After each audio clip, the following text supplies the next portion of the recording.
오늘 성경 말씀 누가복음 7장 24절에서 28절 말씀입니다. 요한이 보낸 자가 떠난 후에 예수께서 무리에게 요한에 대하여 말씀하시되 너희가 무엇을 보려고 광야에 나갔더냐? 바람에 흔들리는 갈대냐? 그러면 너희가 무엇을 보려고 나갔더냐? 부드러운 옷 입은 사람이냐? 보라, 화려한 옷을 입고 사치하게 지내는 자는 왕궁에 있느니라. 그러면 너희가 무엇을 보려고 나갔더냐? 선지자냐? 옳다. 내가 너희에게 이르노니 선지자보다도 훌륭한 자니라. 기록된 바 보라, 내가 내 사자를 내 앞에 보내노니 그가 내 앞에서 내 길을 준비하리라 한 것이 이 사람에 대한 말씀이라. 내가 너희에게 말하노니 여자가 낳은 자 중에 요한보다 큰 자가 없도다. 그러나 하나님의 나라에서는 극히 작은 자라도 그보다 크니라 하시니.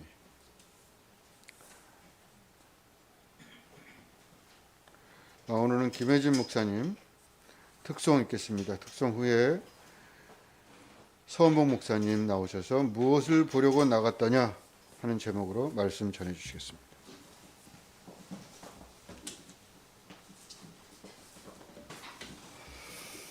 우리 오늘 예배당을 우리 예수의 이름으로 꽉 채워주셔서 우리 예배를 우리가 오늘도 예배할 수 있게 해주신 그 예수의 이름을 높이는 찬양 너무 감사합니다.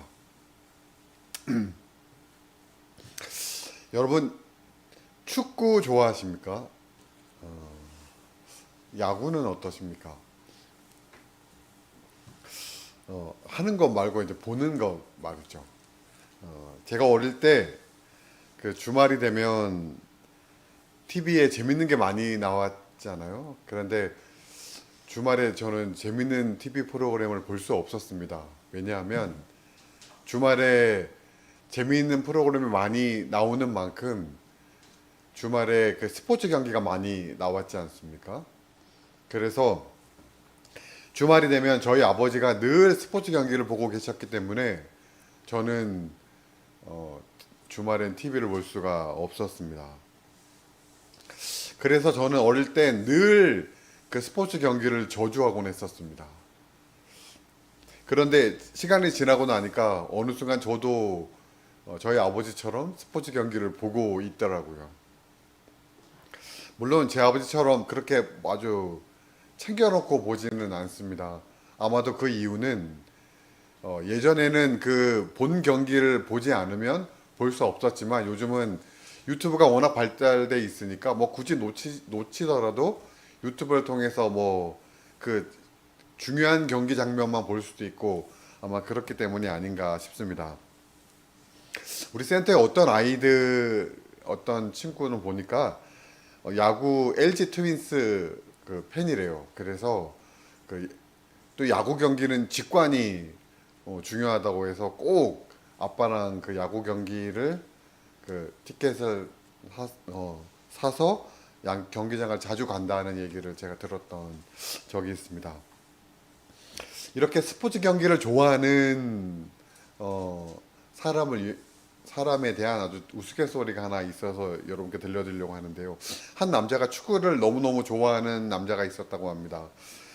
들뜬 마음으로 축구 경기장에 도착해 보니까 자기 자리는 그 축구 선수를 아주 개미만하게 볼 수 있을 만한 아주 멀리 있는 자리였다고 해요.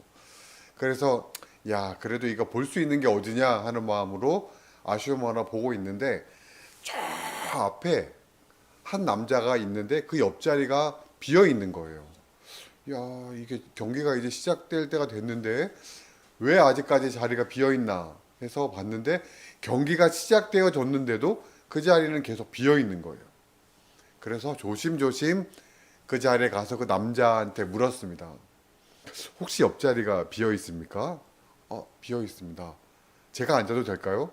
그럼 앉으세요. 이제 그러는 거예요. 이 남자는 너무너무 기분이 좋았어요. 그래서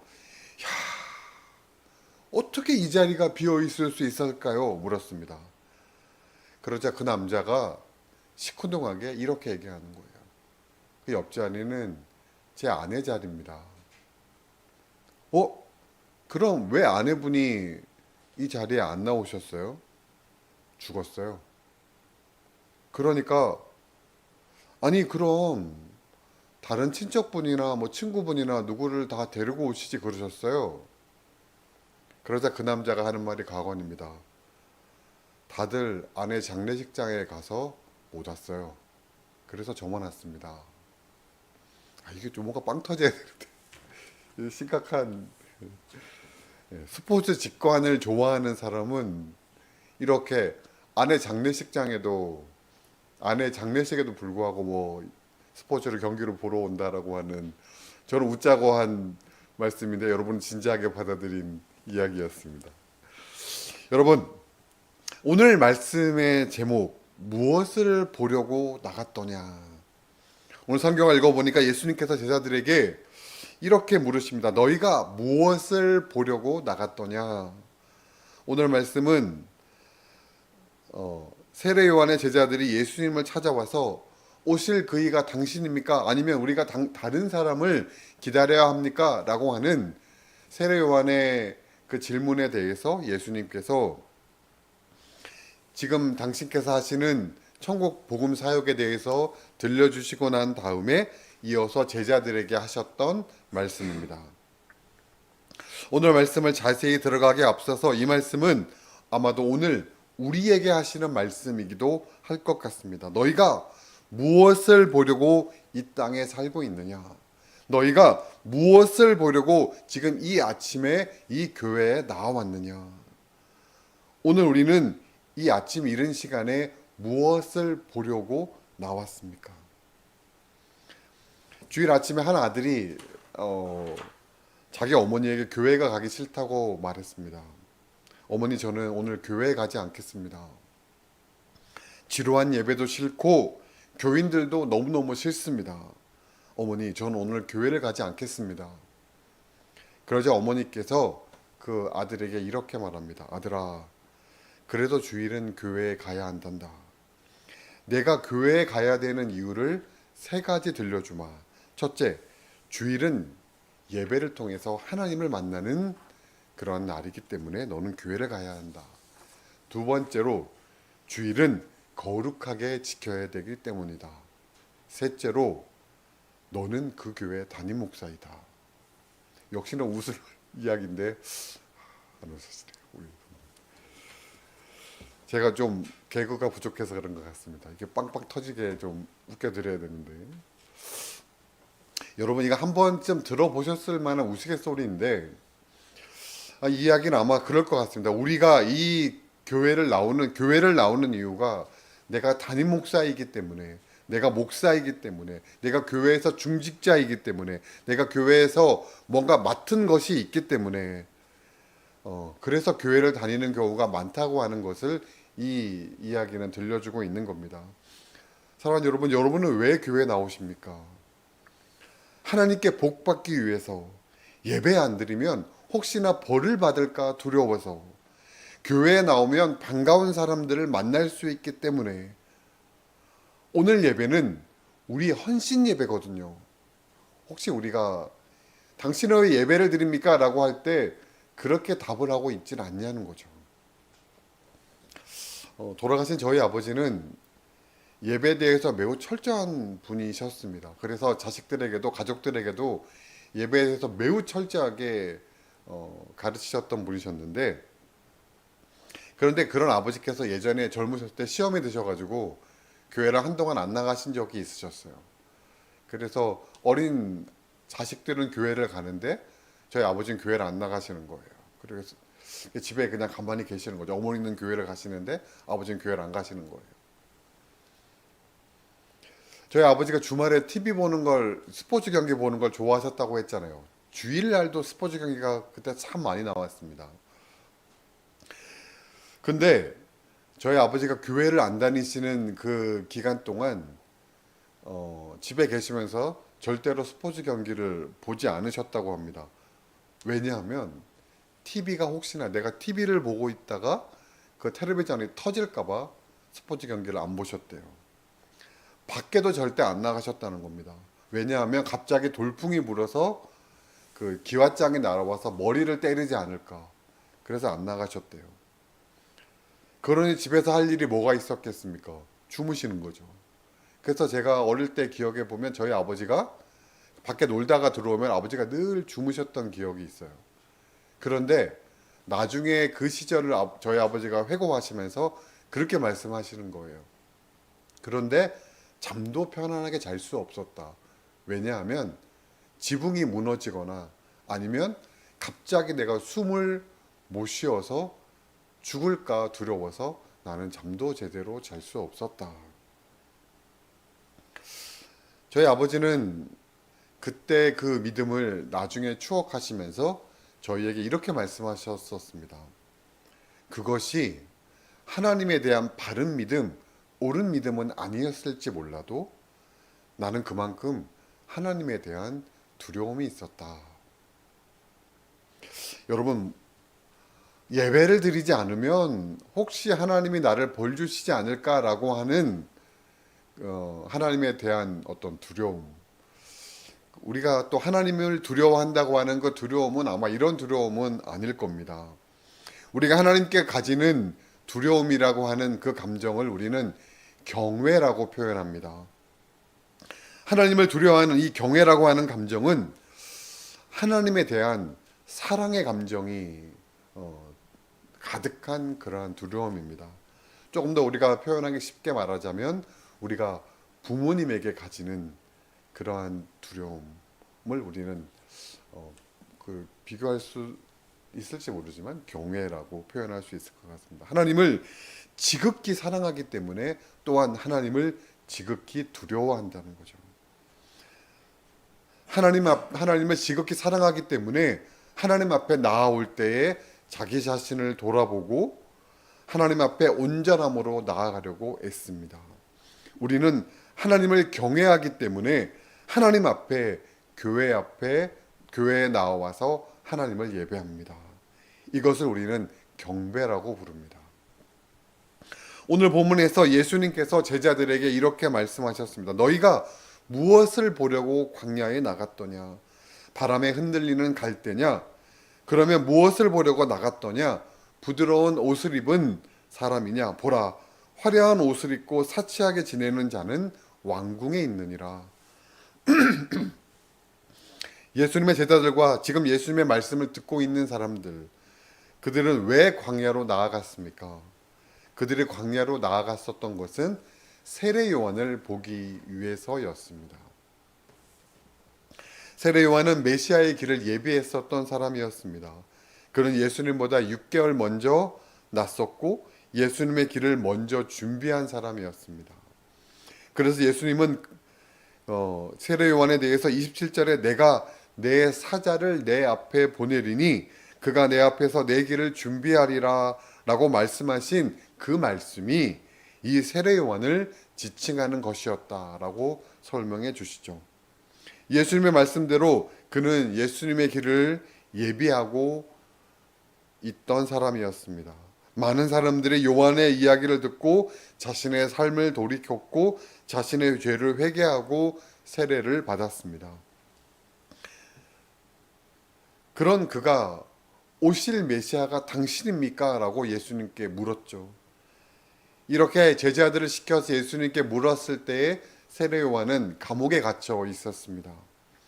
당시 분봉왕이었던 헤롯이 자신의 동생의 아내인 헤로디아를 자신의 아내로 삼았는데 세례 요한이 그것에 대해서 그 잘못을 지적했고 그래서 헤롯 분봉왕이 세례 요한을 감옥에 가뒀던 거죠. 왕권에 도전하는 그 말에 대해서 아마 헤롯은 이 세례 요한을 죽이고 싶었지만 그가 백성들에게 영향력이 있는 사람이었기 때문에 그의 목숨을 해할 수 없었습니다. 그는 갇혔지만 여전히 영향력을 가지고 있는 사람이었습니다. 아마 어쩌면 지금 천국 복음 사역을 감당하고 있는 예수님보다도 어쩌면 지금은 훨씬 더 영향력을 가진 사람이었을지도 모릅니다.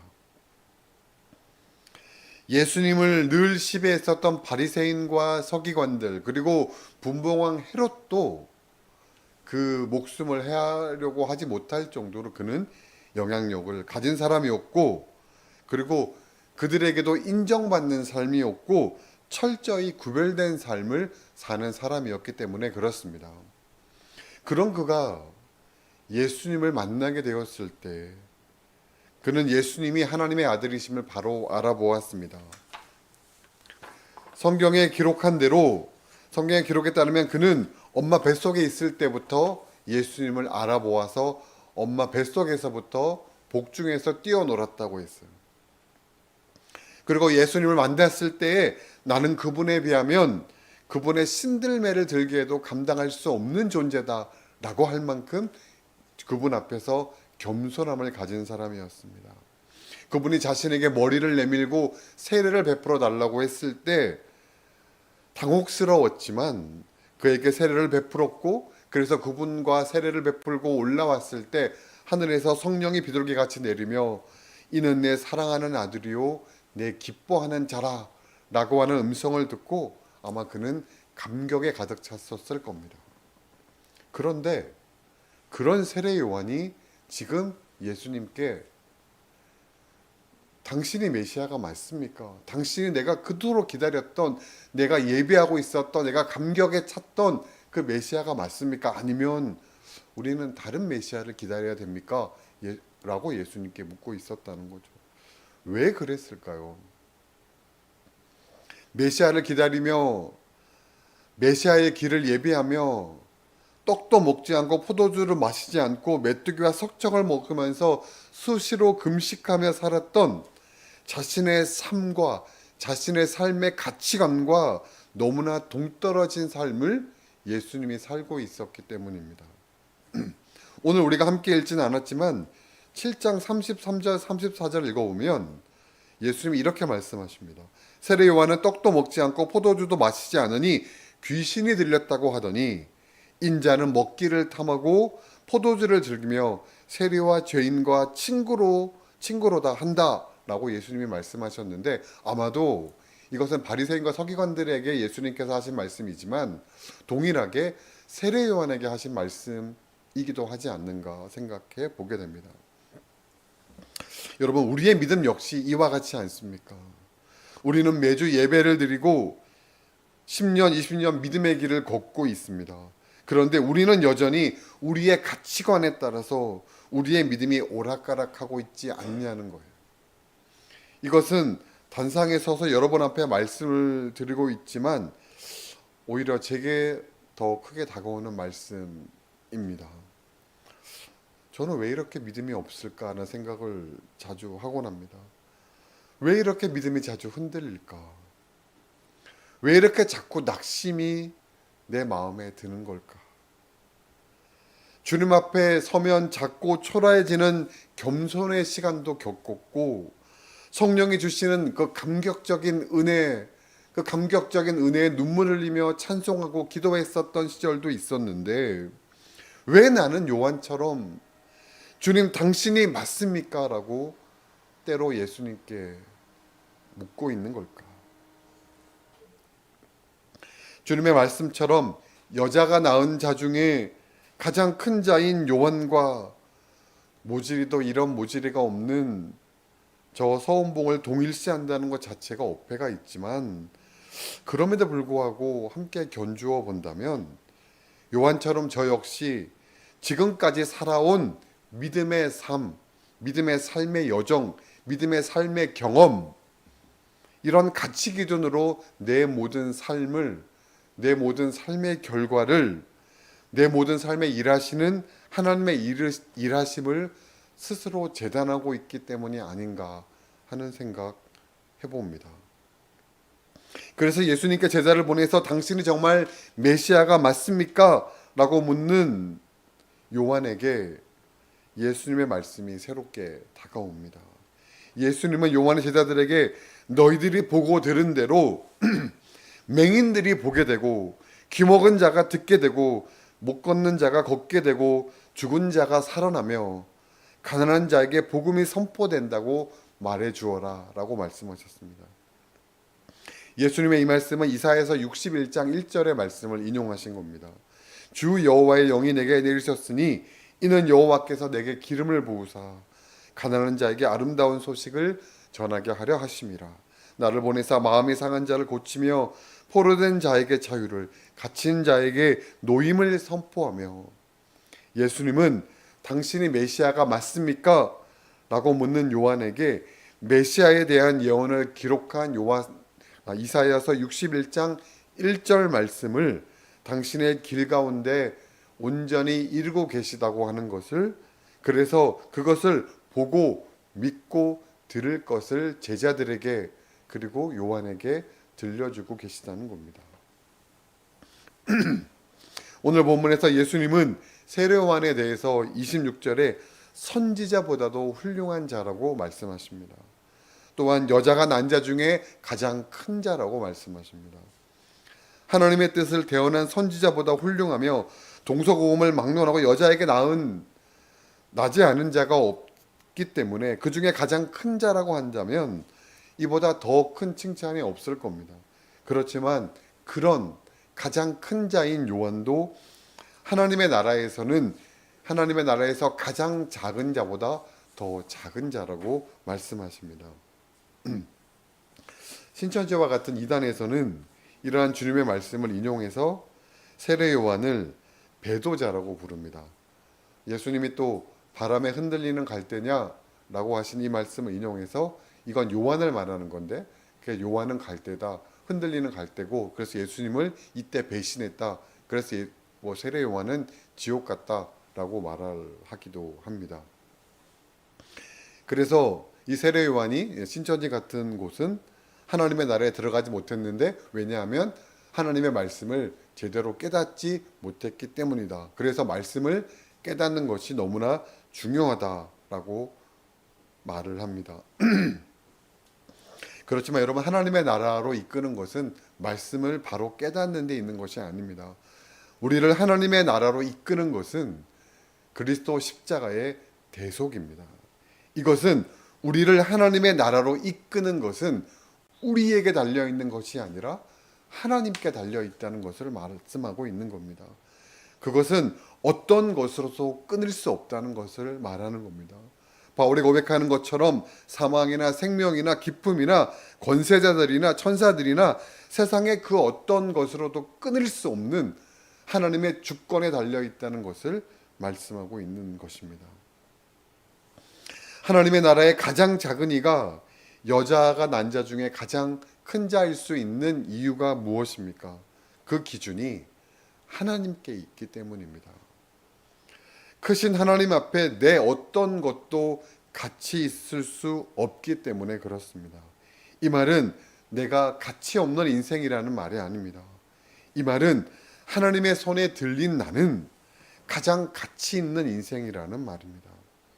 우리가 매주 하나님 앞에 나와서 예배하는 것은 내 인생이 하나님 앞에 가장 가치 있는 것임을, 그리스도의 십자가 대속으로 말미암아 이제는 내가 하나님 앞에 가장 가치 있는 인생이 되었음을 알고 깨닫고, 그래서 그것을 인정하는 믿음의 선언으로 하나님 앞에 나와 예배하는 것입니다. 그리고 또한 하나님 앞에 나와 하나님을 예배하는 내가 하나님의 손에 높이 들려 내 인생이 가장 가치 있는 인생이 되었음을 믿고 고백하는 믿음의 선언이라는 것입니다. 옛날에 한 부자가 살고 있었다고 합니다. 근데 이 부자가 어느 날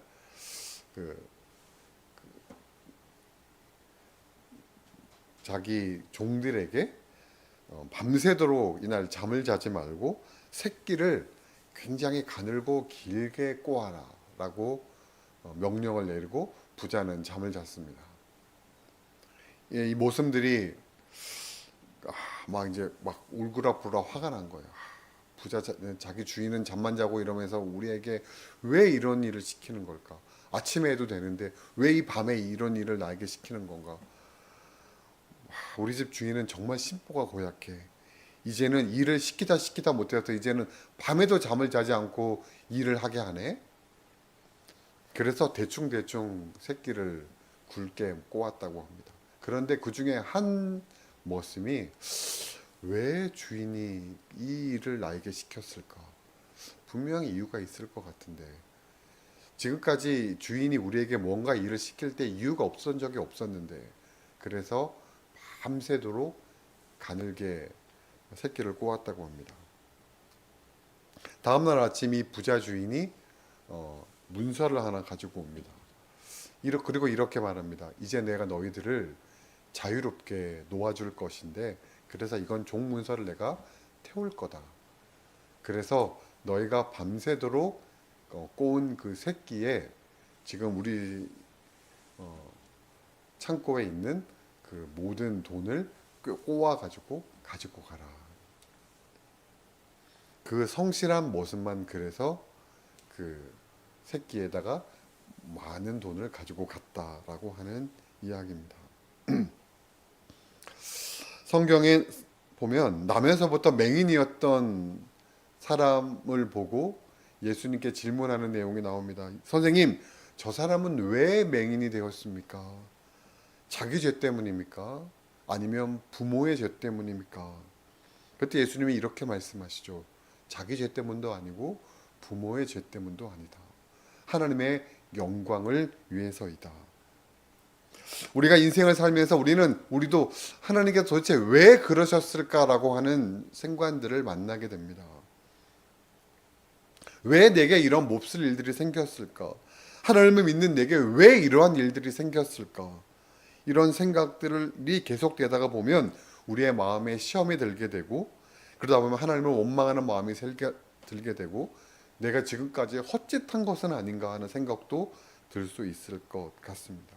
그러다 보면 결국에 우리의 마음이 하나님을 떠나고 더 나아가서 우리의 삶이 하나님을 떠날 때가 있을 것 같습니다. 그것은 여자가 난 자 중에 가장 큰 자라고 지칭되었던 요한도 마찬가지였습니다. 내 중심이 하나님 앞에 있지 않다면 언제든 나도 그럴 수 있다는 것을 요한은 우리에게 오늘 말씀을 통해서 들려주고 있다는 겁니다. 사랑하는 여러분, 왜 교회에 나오셨습니까? 하나님 앞에 영광을 돌리기 위해서입니다. 왜 어려운 일이 내 삶 가운데 있었습니까? 하나님께서 영광을 받으시기 위해서입니다. 또한 내 삶을 통해서 하나님께 영광을 돌리기 위해서입니다. 왜 우리가 교회에 와서 예배를 드리고 헌금을 하고 이것저것 봉사를 합니까? 그것이 하나님께 영광을 돌리는 일이기 때문에 그렇습니다. 무엇을 보려고 나왔느냐? 내 주님, 하나님의 영광을 보기 위해서 나와왔습니다. 무엇을 보려고 살아가느냐? 내 주님, 하나님의 영광을 매일매일 매 순간순간 보기 위해서 나는 오늘도 하루하루를 살아갑니다. 이 고백이 오늘 예배하는 저와 여러분의 삶에 늘 가득하기를 주님의 이름으로 간절히 축원합니다. 잠시 오늘 말씀 기억하며 기도하겠습니다.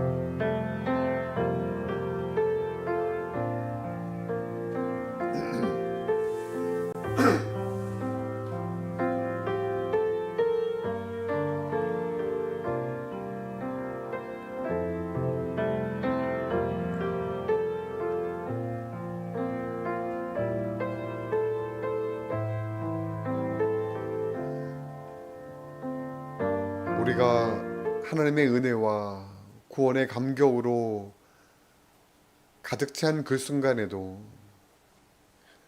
때로는 우리가 우리의 삶에 역사하신 하나님의 뜻을 깨닫지 못해 마음이 갈팡질팡하고 낙심이 되어지고 절망이 되어지는 그 순간에도 우리의 삶에 임마누엘로 함께 하시는 하나님, 우리가 그 함께 하심을 매 순간순간 기억하고 목도할 수 있기를 주님 소원합니다. 아버지께서 내게 주시는 자는 다 내게로 올 것이요 내게 오는 자는 내가 결단코 내어 쫓지 아니하리라고 말씀하신 예수님의 언약의 말씀을 기억하면서 내어 쫓긴 것과 같은 절망의 순간에도 그 말씀이 생각나게 하시고, 특별히 우리의 마음이, 우리의 믿음이 흔들릴 때에 그때 우리의 마음을 성령께서 붙들어 주시고, 또 우리의 삶이 흔들리지 않도록 붙드시는 성령의 임마누엘의 역사를 우리가 그 순간 발견하고 깨닫는 은혜도 우리 안에 허락하여 주옵소서.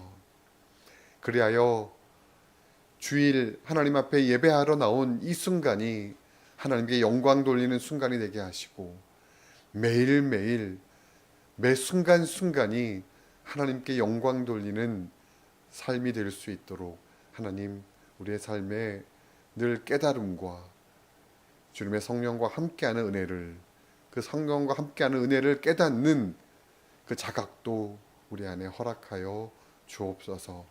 모든 영광을 하나님 앞에 돌리며 예수님의 이름으로 기도하였습니다. 아멘.